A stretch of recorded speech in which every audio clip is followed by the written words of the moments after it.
So where did you find the courage to be the builder and the impediment remover that you are? Where did you find that courage?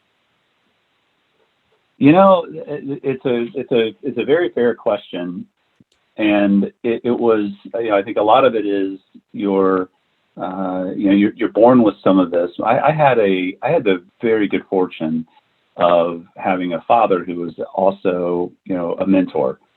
He was the president of a billion-dollar organization here in Atlanta. And at the end of his career, he retired about 15, 16 years ago. And to this day, he still is, a mentor to me. And, I can share anything with him and get a wealth of wisdom and knowledge. And I got to watch the way that, as a teenage kid, you come running into your dad's office and, he's an executive, but you just burst in like you own the place. And I'll just never forget when I used to walk with him, or he'd meet me in the halls or in the lobby. He knew everyone's name. And it was incredible to me to watch the things that he did and the way that he did things. And I got to watch him rise from a salesperson running a district in Tampa, Florida, to running a global company. Wow. And it was really quite unique as a young man. And my personality is one that I study things and I love research. And so I would just watch and I would make mental notes and I'd ask questions. And so, for me, the courage came from seeing someone else, my father, right, do it and do it so successfully. I never doubted that this is something I could do. So I may have had a shorter bridge, to courage and expelling fear simply because I had such a real example right in front of me my entire life. Awesome. So what kind of leader was your dad? If you watched him, you said you watched him, Yeah.